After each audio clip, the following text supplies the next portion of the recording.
On a un autre anti-zémourisme qui est tout simplement de l'antisémitisme. Voilà, c'est tout. Je ne le dis pas pour foutre dans la merde Jérôme Bourbon, parce que c'est de lui que je vais parler maintenant, mais c'est l'idée que quoi que fasse un juif, c'est pas bien. Voilà, c'est tout. Ça ne va pas plus loin que ça. Jérôme Bourbon, que vous voyez ici à ma gauche, à votre droite, à l'extrême droite de votre écran. Et oui, j'ai une paillette là, parce que je joue avec ma fille, elle adore les paillettes, donc j'ai une paillette plein la gueule. Jérôme Bourbon, c'est quand même quelqu'un qui a dit, je crois qu'il était interviewé par Planète ou je ne sais plus qui, un média, voilà, assez connu. Et Jérôme Bourbon a dit, je ne pourrais pas dîner à table avec un juif. Quand même un truc, c'est au-delà de la radicalité, quoi. C'est une phrase qui n'a pas de sens en réalité. Parce que j'ai envie de dire à Jérôme Bourbon, mais si on vous met un noir à la table, vous pouvez manger avec un noir. Vous pouvez manger avec des maghrébins. Monsieur Bourbon, vous pourriez manger avec des maghrébins à dîner. Parce que dans le public de Rivarol, je ne sais pas si vous êtes au courant, mais c'est dommage, votre chaîne YouTube, elle n'y est plus maintenant sur YouTube. Mais moi, je regardais les commentaires, un tiers des commentaires, c'était des maghrébins. Parce que quand on fait l'antisémitisme, j'allais dire son fonds de commerce, c'est pas votre cas, parce que je pense que vous êtes sincère dans votre antisémitisme. Quand on fait de l'antisémitisme son sujet majeur, on est suivi par un tiers d'Arabes. C'est une mathématique ethnopolitique que j'ai vite comprise. Voilà, j'ai vite compris ce fait-là. Donc ma question c'est, tous les Arabes dissidents qui traînent et que vous pouvez des fois croiser dans les banquets de Rivarol ou autres, est-ce que ça vous dégoûterait de dîner à table avec eux? Probablement non. En revanche, dîner avec Éric Zemmour, ça vous dérangerait. Donc en fait, là, l'argument, il ne va pas plus loin que ça du côté de Jérôme Bourbon. Il y a un édito, d'ailleurs, que je peux vous envoyer dans le chat, bougez pas, parce que j'ai tout prévu. Hein, l'émission est plus préparée que ce que vous croyez. Dans cet édito, il faut rendre hommage à Jérôme Bourbon sur un point. Il écrit bien, il est précis. Il n'y a pas de calcul dans ce qu'il dit, c'est-à-dire ce qu'il dit, il le pense. Et lisez cet article que je viens de vous mettre dans le chat. C'est un édito qui date du début de l'année. Il passe en revue les qualités nombreuses d'Éric Zemmour. Donc, on n'est pas dans cette arrogance à la Lesquin ou la Soral, où en fait ils veulent en dire qu'en gros Zemmour est catapulté ici alors qu'il n'a aucun talent, évidemment. Il est suivi par des millions de gens, ça dure depuis 20 ans, tous les médias veulent le crever, mais à part ça, il n'est pas talentueux. Jérôme Bourbon ne dit pas qu'il n'est pas talentueux.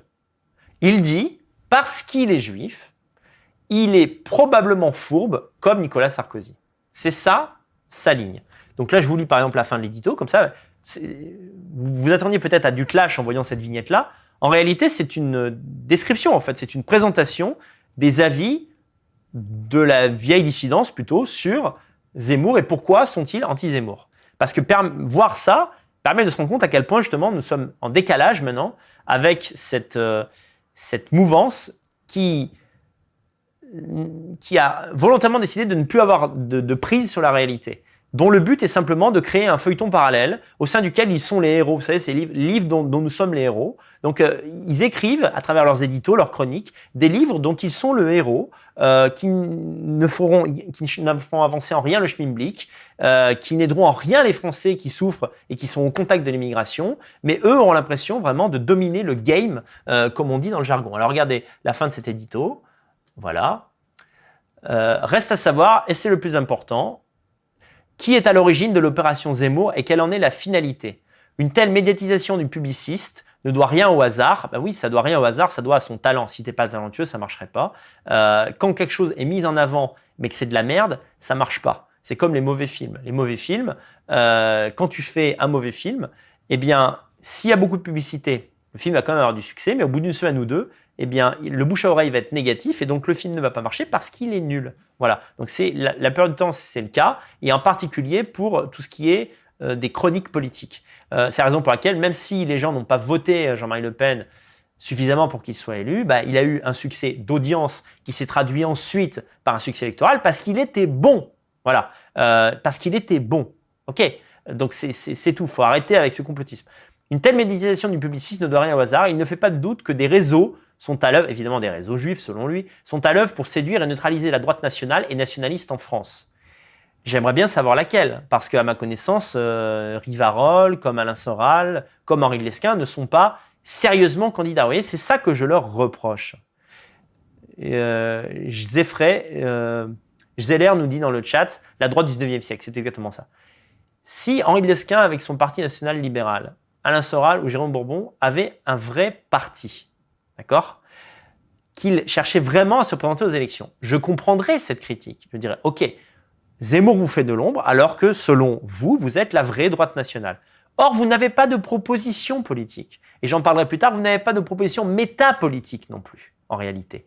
Vous êtes des gens qui produisent des discours, des analyses, c'est tout. Et la finalité de notre analyse, c'est ne votez pas, maintenant même Alain Soral n'est plus pour Marine Le Pen, ne votez pas pour le RN parce que Marine est nulle, ne votez pas pour Zemmour parce qu'il est juif. Bon, je poursuis. Dans le cas d'une opposition contrôlée, voilà, donc je relis. Une telle médiatisation du publiciste ne doit rien au hasard. Il ne fait pas de doute que des réseaux sont à l'œuvre pour séduire et neutraliser la droite nationale et nationaliste en France. Dans le cas d'une opposition contrôlée. C'est la même ligne que Boris Lelay dans le DP, vous allez voir ça plus tard. Les milieux juifs les plus radicaux sont ainsi de bruyants soutiens d'Éric Zemmour. Il suffit pour s'en convaincre de naviguer sur le site de la Ligue de défense juive ou d'autres blogs analogues. Alors la Ligue de défense juive s'était mis à soutenir Marine Le Pen quand Marine Le Pen était la seule alternative. Comme Éric Zemmour est meilleur que Marine Le Pen, maintenant ils soutiennent Marine Le Pen. C'est tout, ça va pas plus loin que ça. Et je les porte pas dans mon cœur. Je pense que s'ils me connaissent, peut-être qu'ils me détestent, la Ligue de défense juive. Mais simplement, je suis en mesure de dire qu'ils soutiennent Éric Zemmour parce que ce sont des juifs identitaires et que par la force des choses, un Zemmour au pouvoir va leur proposer une France va leur proposer une France qui leur convient mieux. Les positions radicalement anti-islam du polémiste leur plaisent, oui, parce que ça, Jérôme Bourbon, il a une grande histoire d'amour avec l'islam, ainsi que sa sympathie affichée pour l'entité sioniste. En 2018, lors du massacre d'une grosse cinquantaine de Palestiniens par Tsahal, Zemmour avait justifié cette répression en assimilant les Palestiniens à des migrants, ce qui est historiquement faux, mensonger et insultant. Mais les Likoudniks étaient aux anges. Et si c'était ça au fond la révolution Zemmour, le bleu-blanc-rouge repeint aux couleurs de Tel Aviv.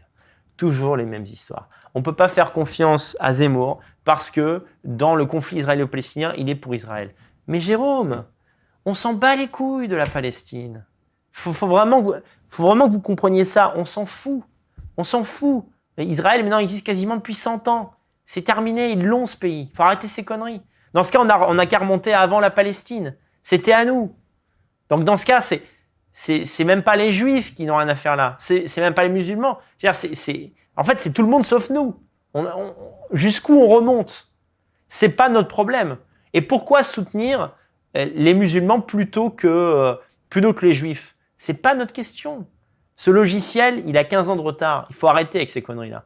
Et j'ajouterai, pour terminer sur le cas Jérôme Bourbon, c'est la personne pour laquelle j'ai le plus de sympathie au milieu de toutes les figures que vous voyez dans la partie anti-Zemmour. Parce que pour moi, Jérôme Bourbon est un curieux personnage, très cultivé d'ailleurs, qui est sincère. Il dit ce qu'il pense. Il n'est pas dans un calcul.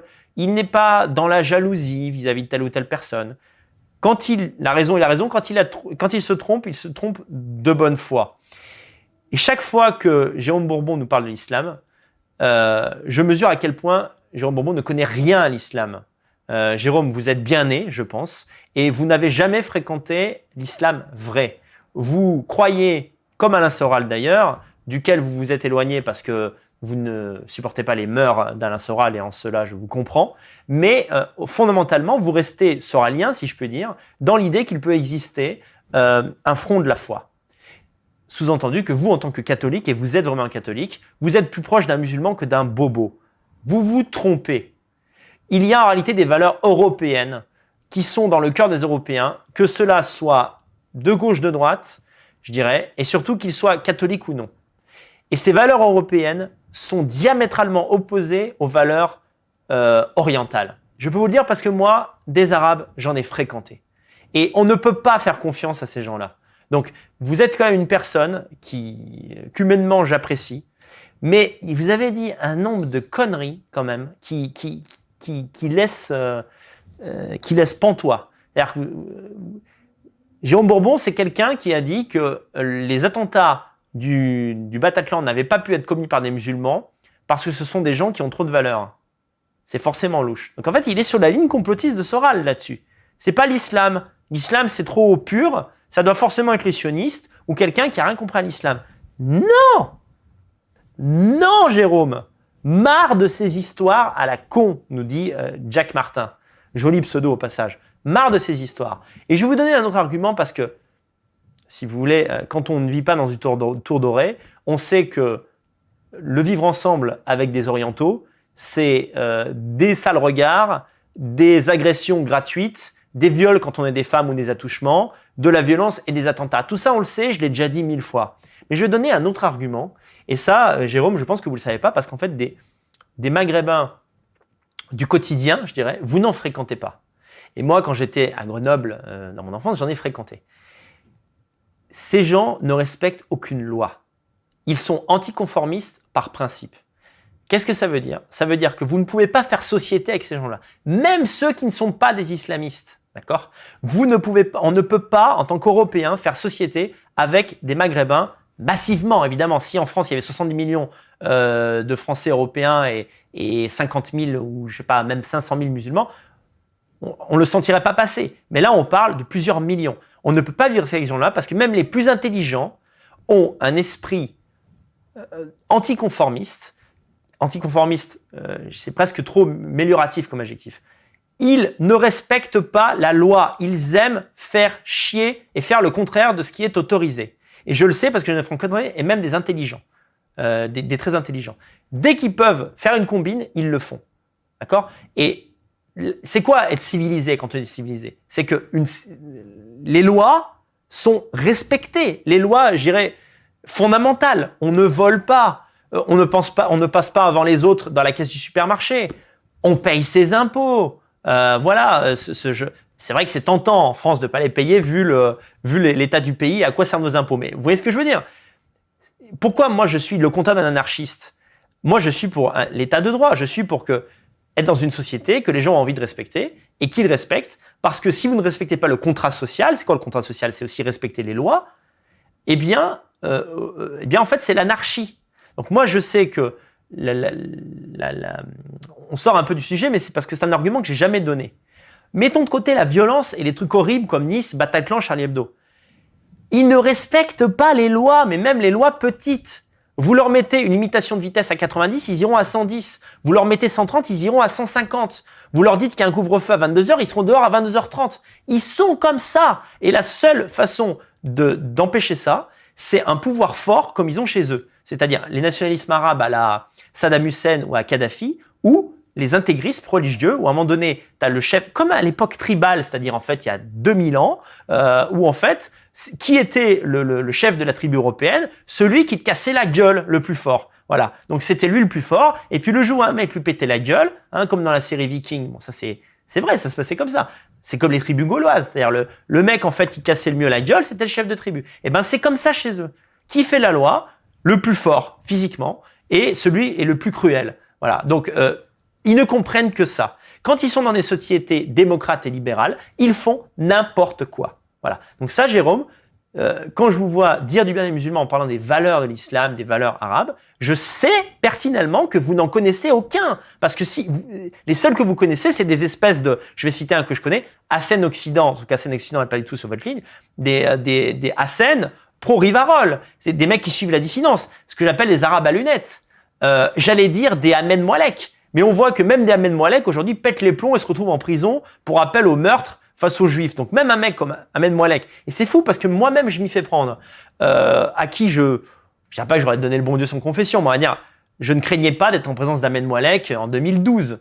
Je travaillais à la main d'or lui aussi. J'aurais pu lui filer mes clés de bagnole, j'aurais pu lui présenter quelqu'un que je connais sans crainte qu'il pète un câble. En fait, je me rends compte 10 ans après qu'il n'y en a pas un de bon, quoi. Genre même Ahmed Moualek, en réalité, t'es un malade mental. Bon bref, mais ce que je veux dire, c'est que vous faites peut-être des dîners avec des Arabes cultivés qui vous font croire qu'ils sont proches de vous sur tel ou tel point. Mais vous vous trompez. Ce qui compte, c'est la réalité. Les gens qu'on fréquente au quotidien. Et au quotidien, moi qui ai vécu à Grenoble, une ville où il y avait déjà beaucoup de Maghrébins quand j'étais jeune, mais il y en a de plus en plus, on ne peut pas leur faire confiance. Même quand vous pensez être leurs amis, ils vous trahissent, ils vous font des sales coups dans le dos et en définitive, quand vous n'êtes pas musulman, le jour où il faut passer à l'action contre vous, ils le font. Et ça, tous ceux qui ont vécu la guerre d'Algérie et qui ont témoigné pourront le dire. Mais j'insiste sur un point vraiment, c'est leur anticonformisme. C'est-à-dire il faudrait que je trouve un autre mot parce qu'anticonformisme, il faudrait dire ça d'un artiste, il faudrait dire ça de David Bowie. Ils mettent un point d'honneur à ne pas respecter la loi, ça les fait jouir. Ça les fait jouir. À magouiller. Moi, je me souviens, je fréquentais des Maghrébins qui étaient fans de Dieudonné, mais à un point que vous ne pouvez pas imaginer. Ils connaissaient les spectacles par cœur. Donc, du début à la fin, ils pouvaient te citer Dieudonné par cœur. Dieudonné sortait un nouveau spectacle. Moi, comme un con, mais aussi parce que je suis un Européen. Donc, pour moi, Dieudonné, c'est un artiste. Il sort un spectacle, il me fait rire, je vais acheter son DVD. D'accord ? Eh bien, ces mecs-là, qui étaient les plus grands fans de Dieudonné possible, ils vont pas acheter les DVD. Et pas parce qu'ils sont pauvres. Ces mecs-là, je les connaissais, ils gagnaient plus de thunes que moi. De manière légale et non légale, d'ailleurs. Ils prennent le truc en DivX. Ça leur prend 2 jours, à l'époque, en 2006-2007, ça prenait 2 jours pour le télécharger. Ils prennent le spectacle de Dieudonné, ils le regardent 27 000 fois, ils n'envoient pas un sou à Dieudonné. Ils n'envoient pas un sou à Dieudonné, ils n'achètent pas le spectacle. C'est pas ils vont regarder le spectacle, ils se dépêchent de le voir et après par soutien ils achètent le DVD. Ce qui m'arrive, ça m'arrive que je fasse ça. Ils n'achètent pas le DVD parce que, allez frère, j'ai pas envie de lâcher 10 € quoi. Putain, ils sont comme ça, on ne peut pas faire société avec eux. Donc, Jérôme, de grâce, quand vous parlez de valeurs de l'islam, de valeurs des Arabes, sortez un peu de votre tour doré. C'est-à-dire, allez dans les mauvais quartiers, regardez, mettez-vous à un café, regardez comment les Arabes se comportent et vous ne tiendrez plus ce genre de discours. Bon, c'était une aparté, on est un peu sorti du cas Zemmour. Oui, la Palestine, on s'en fout complètement, il faut que vous le sachiez. Il faut que vous sachiez ça, c'est hors sujet. Je ne vois pas en quoi la position de Zemmour sur la Palestine a un intérêt pour nous en tant que Français. Ça n'en a aucun.